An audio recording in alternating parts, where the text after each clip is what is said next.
देख रहे हैं हिंद लाइव। मैं हूं निहारिका सिंह।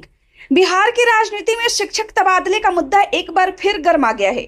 बजट सत्र के आखिरी दिन विधानसभा और विधान परिषद में इस विषय पर जोरदार बहस देखने को मिली।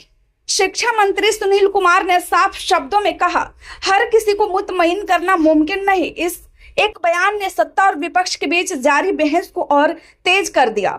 दरअसल बिहार में बीते कुछ महीनों से बड़े पैमाने पर शिक्षकों का स्थानांतरण किया जा रहा है। शिक्षा मंत्री ने सदन में जानकारी देते हुए बताया कि अब तक करीब 2.5 लाख शिक्षकों का तबादला हो चुका है। यह आंकड़े अपने आप में काफी बड़ा है और दर्शाता है कि सरकार ने प्रशासनिक स्तर पर व्यापक पुनर्संरचना की है। मंत्री के अनुसार इन तबादलों में लगभग 80% शिक्षक अपनी नई तैनाती से संतुष्ट है। हालांकि करीब 20% शिक्षक अब भी असंतुष्ट बताए जा रहे हैं। विपक्ष ने इसी मुद्दे को लेकर सरकार को घेरा और आरोप लगाया कि कई स्थानों पर पारदर्शिता की कमी रही है तथा शिक्षकों की पारिवारिक और व्यक्तिगत परिस्थितियों का समुचित ध्यान नहीं रखा गया। शिक्षा मंत्री ने इन आरोपों का जवाब देते हुए कहा कि तबादले विषयवार उपलब्धता और स्कूलों की आवश्यकता के आधार पर किए गए हैं। जहां जिस विषय के शिक्षक की जरूरत थी वहां उसी हिसाब से पोस्टिंग की गई है। उनका कहना था कि अगर किसी एक शिक्षक की व्यक्तिगत पसंद को प्राथमिकता दी जाए तो दूसरे की जरूरत प्रभावित होगी। ऐसे में हर किसी की पसंद नापसंद को एक साथ पूरा करना व्यवहारिक रूप से संभव नहीं है।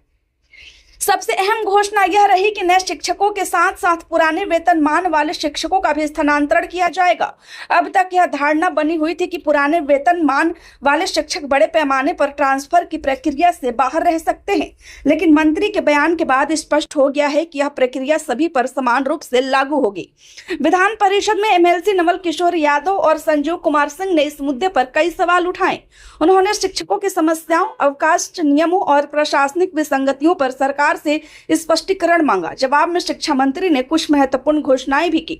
आकस्मिक अवकाश के बीच पड़ने वाले रविवार या अन्य सरकारी अवकाश को क्षतिपूर्ति अवकाश के रूप में गिनने को लेकर लंबे समय से शिक्षकों की शिकायत रही है। मंत्री ने आश्वासन दिया कि शिक्षा कोष पोर्टल में संशोधन कर इस समस्या का समाधान किया जाएगा ताकि शिक्षकों को तकनीकी वजहों से नुकसान न उठाना पड़े।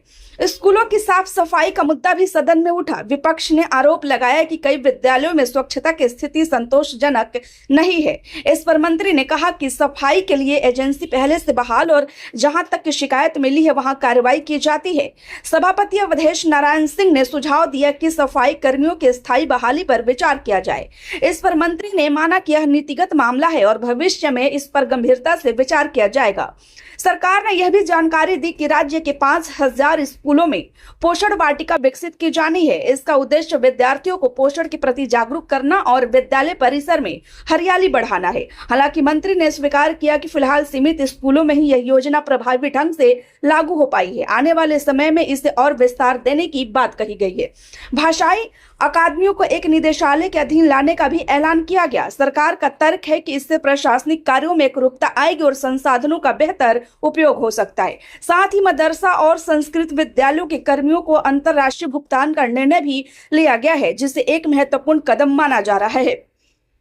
बहस के दौरान वित्त विभाग का मुद्दा भी सामने आया। विपक्ष ने तंज कसते हुए कहा कि वित्त विभाग सौतन की तरह व्यवहार कर रहा है, यानी कई प्रस्तावों को मंजूरी देने में अनावश्यक देरी की जा रही है।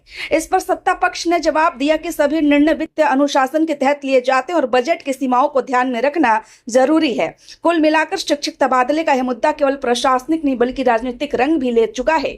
एक तरफ सरकार इसे शिक्षा व्यवस्था को संतुलित और व्यवस्थित करने का कदम बता रही है, तो दूसरी ओर विपक्ष शिक्षकों की परेशानी और असंतोष से जोड़कर सवाल खड़े कर रहा है। वैसे आपकी क्या राय है, हमें कमेंट बॉक्स में जरूर बताएं। खबर अच्छी लगी हो तो लाइक करें। कृपया चैनल को सब्सक्राइब करना ना भूलें। धन्यवाद।